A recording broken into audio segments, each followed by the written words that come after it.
эфире Абхазского телевидения информационный выпуск новостей Сапшила. С вами сегодня я, Гугут Савардания. Мы расскажем вам о самых значимых событиях этого дня.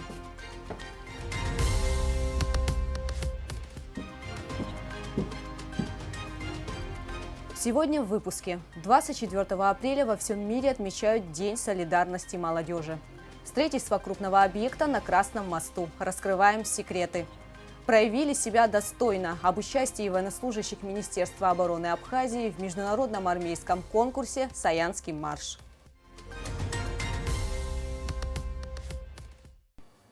Им принадлежит будущее. О ком идет речь, вы, наверное, уже догадались. Конечно, о молодежи. 24 апреля отмечается Международный день солидарности молодежи, чтобы обратить внимание общественности и политиков всех стран планеты на существующие проблемы. В их числе социальная защищенность, необходимость создания и проведения молодежной политики, а также помощь в получении образования, решении проблем, культурного воспитания и досуга. В Абхазии немало активной молодежи. Они занимаются спортом, искусством, выигрывают призовые места на международных площадках, реализовывают различные проекты.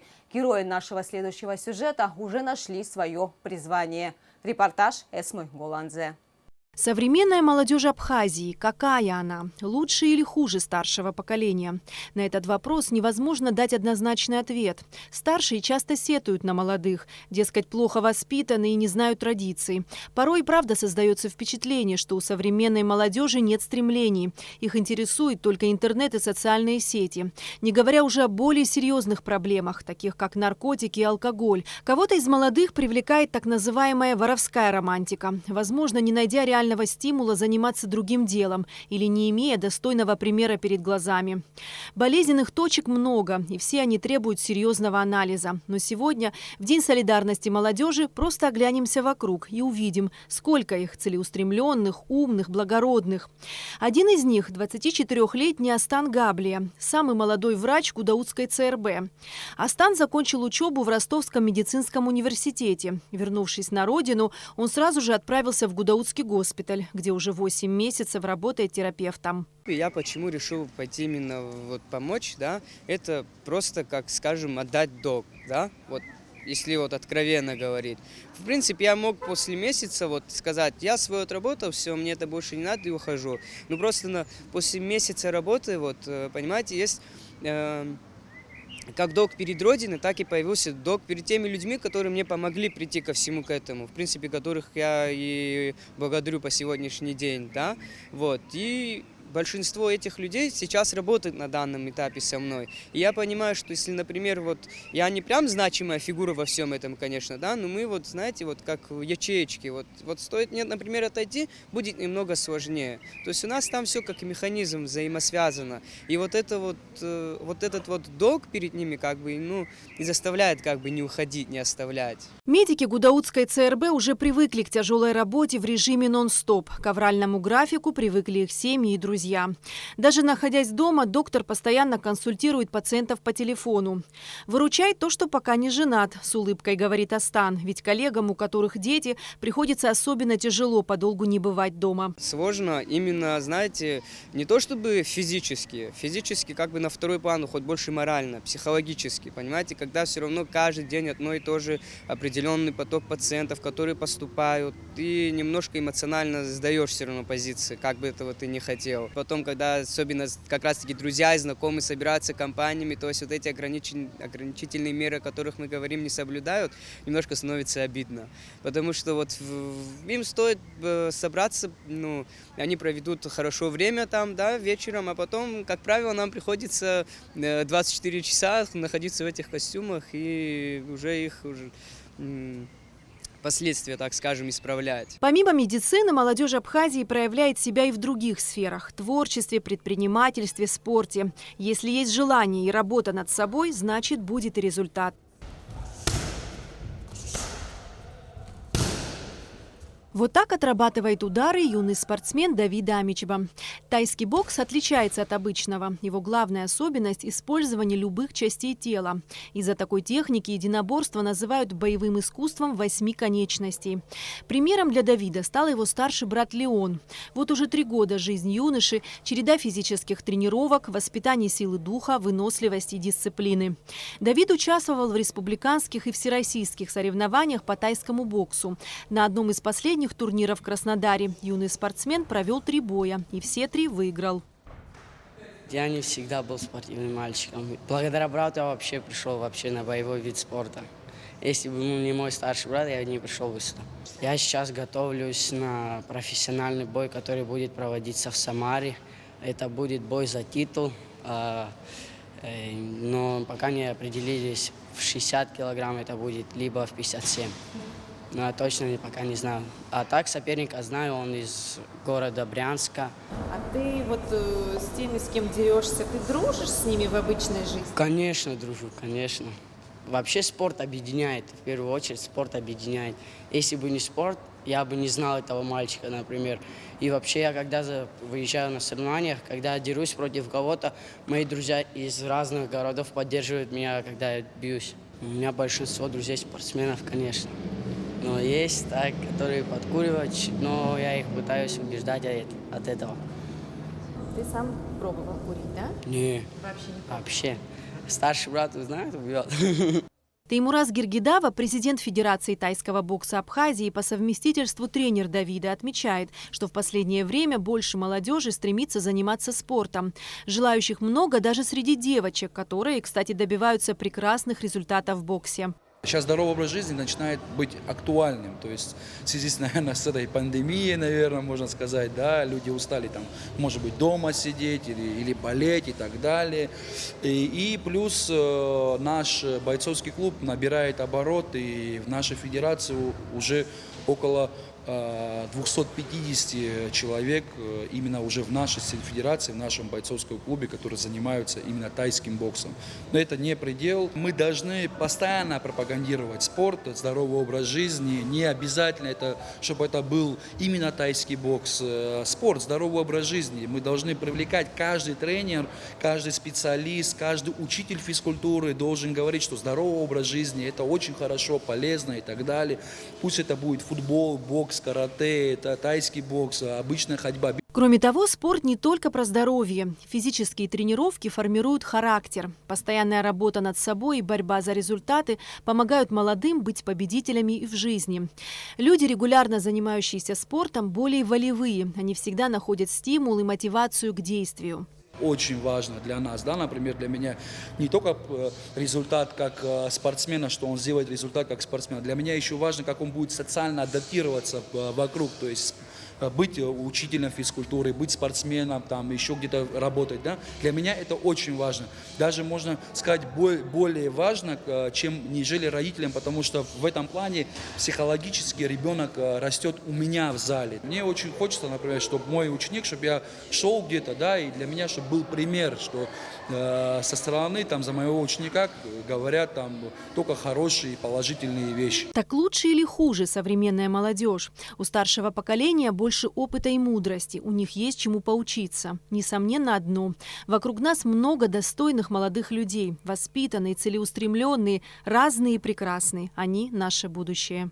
Эсма Гуланзе, Алексей Баструков, Абхазское телевидение. Многие жители столицы, наверное, заметили строительство крупного объекта в районе Красного моста. Прохожие задаются вопросом, что же будет внутри. Что это за объект, заинтересовало и меня. Наша съемочная группа отправилась на стройку.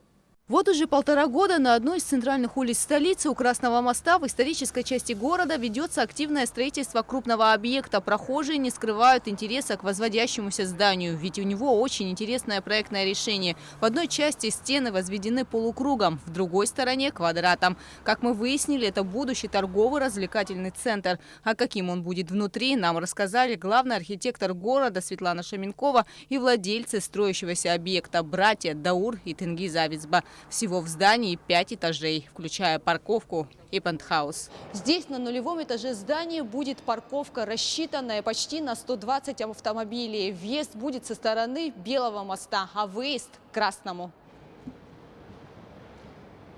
На парковке также предполагается несколько автомобильных моек. Въезд и выезд в здание будет соответствовать всем правилам дорожного движения, ведь это одна из самых оживленных частей города. Далее на первом и втором этажах появится супермаркет, многочисленные вещевые и продуктовые магазины, а также магазины бытовой техники, более 10 объектов фастфуда. На третьем этаже будет располагаться детский развлекательный комплекс, кофейни и еще много мест, где можно провести досуг. Но будущих посетителей ждет еще один приятный сюрприз. На третьем этаже здания будут располагаться 4 кинотеатра, включая детский. Например, этот рассчитан на 150 человек. Выше кинотеатров строятся вот эти помещения. Возможно, их будут сдавать в аренду. А вот и самый верхний этаж здания. Здесь на крыше здания совсем скоро появится большой ресторан. Отсюда можно будет полюбоваться живописными пейзажами столицы. Эти бетонные конструкции совсем скоро застеклят. Пейзажи столицы будут видны с любой верхней точки здания. Отсюда весь Сухум как на ладони. Между большими стеклянными окнами появятся и зеленые насаждения. Кроме того, на крыше предполагается фонтан с бассейном. Но это пока в планах. Внутри здания предусмотрены пандусы, эскалаторы, 4 пассажирских и 1 грузовой лифты. Будет несколько входов, но центральный со стороны Дворца спорта. Также здесь появится маленькая набережная у реки со стороны Красного моста. А вот таким будет окончательный облик здания. За все время строительства предлагались различные проектные решения здания. Вот эскизы некоторых из них. Архитектурное решение нового видения этого объекта было предложено семьей Касланзе, Бесланом, Тимуром, Иналом. Они сделали несколько вариантов фасадов. Смотрите, это навесные ламели. Да, идея в этом проекте была такая, чтобы, допустим, первый этаж здания сделать в стиле сталинского ампира, но при этом новое видение, новое веяние в строительстве, новые ламели. Ну, фасад, в принципе, на тех же конструкциях, которые уже стоят, может быть разным. И такой он может быть, и такой он может быть. Да? Ну, это одна из последних версий. Да, эксплуатируемая кровля с зелеными насаждениями, с крупными оконными проемами. Членение фасада немного уменьшает фактически параметры объекта визуально, да, сокращая расстояние в перспективе. Но ни один из этих вариантов, скажем так, официально не был утвержден. Владельцы строящегося объекта представили в администрацию столицы другой проект, который в итоге и был утвержден. Этот проект сейчас является официальным документом, по которому ведется строительство на этой территории. Строительство ведется достаточно хорошими темпами, и заказчик планирует, застройщик планирует закончить его в ближайшее время. Да? Каждый день на стройке трудятся более 40 рабочих. Они практически живут здесь. Строительство планируют завершить в следующем году, а возможно и раньше, учитывая быстрые темпы работ. Гугуца Вардания, Роберт Ломи, Инала Гухава, Абхазское телевидение. 24 апреля 1915 года занимает особое место в истории армянского народа. Именно в этот день в Константинополе начались массовые аресты армян. В списки подлежавших аресту попали учителя, писатели, врачи, журналисты, музыканты. Единственное, что их объединяло – национальная принадлежность. Рассеянные сегодня по всему миру армяне вспоминают 24 апреля как день поминовения жертв геноцида. В Армении в этот день десятки тысяч людей совершают восхождение к мемориалу на холме Цицарнакаберт в Ереване. В армянских церквях во всех странах мира проводятся траурные службы. В Краснодаре прошли мероприятия в честь Всемирного дня породненных городов. По приглашению главы города Евгения Первышева в мероприятиях приняли участие представители администрации города Сухум во главе с Бесланом Эшпа. 23 апреля делегация администрации возложила цветы к вечному огню в память погибших в Великой Отечественной войне 1941-1945 годов. Делегацию мэрии Сухума сопровождал заместитель главы города Краснодар Антон Смертин. В интервью телекомпании «Краснодар» мэр Сухума Беслан Ишпа рассказал, что День Победы в Великой Отечественной войне для Абхазии имеет особое значение.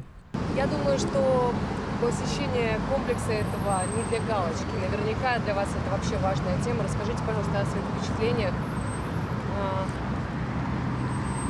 Впечатления, какие они могут быть в преддверии Дня Победы. Конечно, не только в эти дни. Мы и у себя в Абхазии посещаем память. У нас есть в городе Сухум, столице Республики Абхазия, тоже мемориальный комплекс памяти неизвестному солдату. И мы каждый раз 9 мая приходим, возлагаем цветы. У нас проходит торжественный митинг. И для нас это точно не для того, чтобы так отметиться. Абхазия, кстати, занимает одно из лидирующих, скажем, мест по количеству героев Великой Отечественной войны по соотношению к количеству населения, конечно, тех республик, которые входили в состав Советского Союза.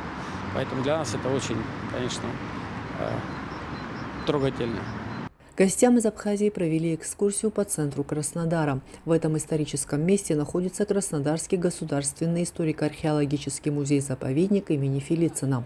В музее делегацию Сухума приветствовали глава города Краснодара Евгений Первышов и министр культуры Краснодарского края Виктория Лапина.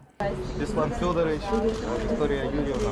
Беслан Федорович, глава Сухума, мой друг.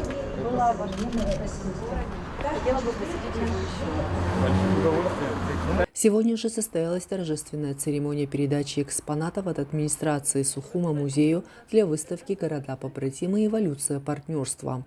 Глава города Краснодар Евгений Первышов отметил, что рад видеть друзей из Сухума не в онлайн-режиме и в шутку добавил, что благодаря их визиту в Краснодаре появилось сухумское солнце. Дорогие мои друзья из нашего солнечного города Сухума, рад сегодня вас приветствовать. Нас связывает очень долгая, тесная дружба. Хочу напомнить, что вы об этом прекрасно знаете, у нас в следующем году это будет уже юбилейная дата, 10 лет после того, как мы с вами подписали побратимские соглашения. Те теплые солнечные дни, которые вы привезли нам в нашу столицу Кубани, да, они будут теперь на протяжении всего весенне-летнего периода. Мы устали уже, честно, от дождей, и благодаря вашему визиту, наверное, сегодня появилось у нас солнце сухумское, красивое. Я уверен, что это солнце будет теперь светить нам всегда. Спасибо большое. Беслан Ишпа отметил, что Сухум настроен и дальше углублять и развивать отношения и взаимодействие с городом Краснодаром по всем направлениям. Для нас, конечно, большая честь сегодня побывать в нашем побратимом городе Краснодаре. Прям душа радуется за то, что в свое время, почти вы сказали, порядка 10 лет назад, в следующем году у нас юбилейная дата, в ноябре 2012 года, когда проходил 4-й деловой форум, Российско-Абхазский деловой форум, было подписано это соглашение. И после этого, и до того, конечно, у нас дружеские братские связи не нарушались, наоборот, развивались. Но это стало еще одним дополнительным стимулом для установления таких вот братских отношений. Конечно же, город Сухум настроен и дальше развивать, и углублять эти отношения, и взаимодействие по всем направлениям. Это и культура, и спорт, и здравоохранение. Ну и, разумеется, экономики, без экономики никуда. Поэтому нас связывает с вами большая история, дружеская, братская, а еще и соседская. Да? Мы тут недалеко друг от друга. Вот, и разрешите, вот просим вас принять в дар эти экспонаты, предметы, вот, которые также, надеемся, пополнят музей и будут знакомить посетителей с абхазской культурой, с абхазским бытом. Я думаю, что достойное место найдет в вашем музее наши подарки. Гендиректор музея имени Фелицына Навсет Худ рассказала, что музей связывают тесные культурные контакты с городом Сухум и подчеркнула, что артефакты, переданные музею, займут достойное место в постоянной экспозиции городов-побратимов.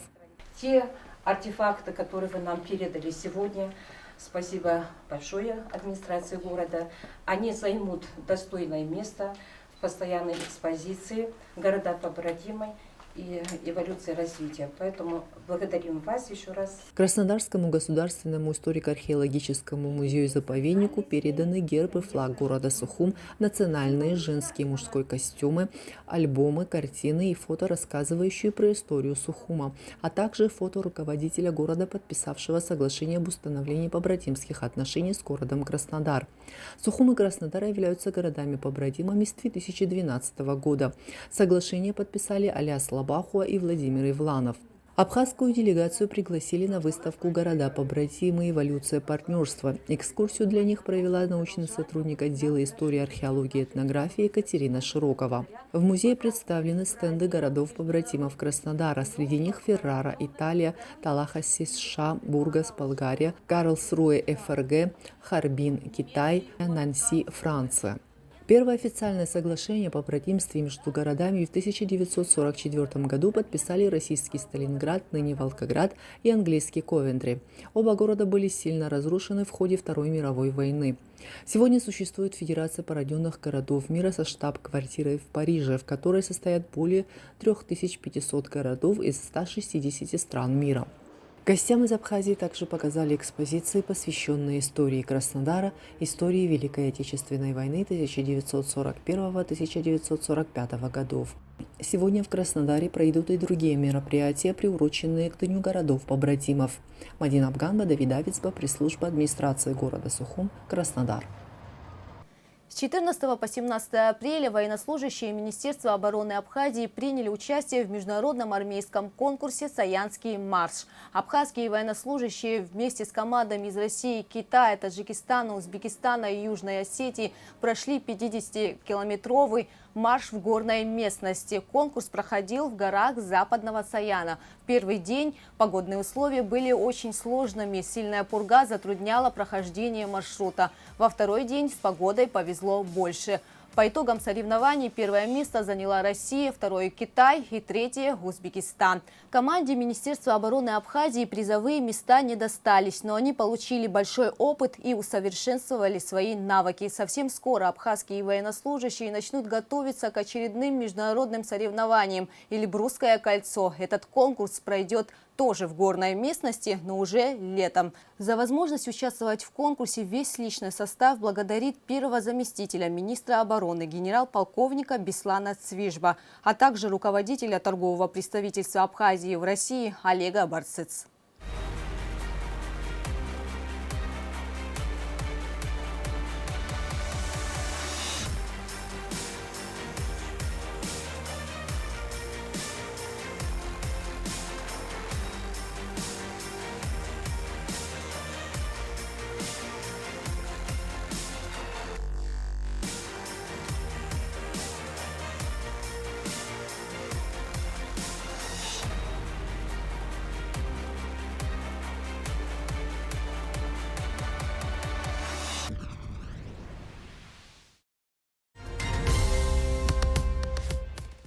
24 апреля танцоры детского хореографического ансамбля «Амцапс» выступят на сцене Большого театра. Юные танцоры принимают участие в премьере спектакля Никиты Михалкова по мотивам одноименного фильма «12», который поставлен в честь 75-летнего юбилея выдающегося кинорежиссера и актера. Хореографом спектакля «12» Никиты Михалкова является Лаша Марухба. В афише спектакля указаны имена и фамилии всех детей ансамбля.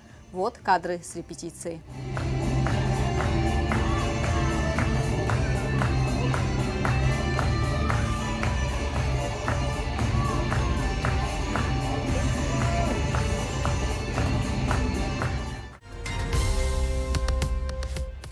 Такими были новости этой субботы. А какой будет следующее, вам расскажут мои коллеги. На этом наш выпуск завершен.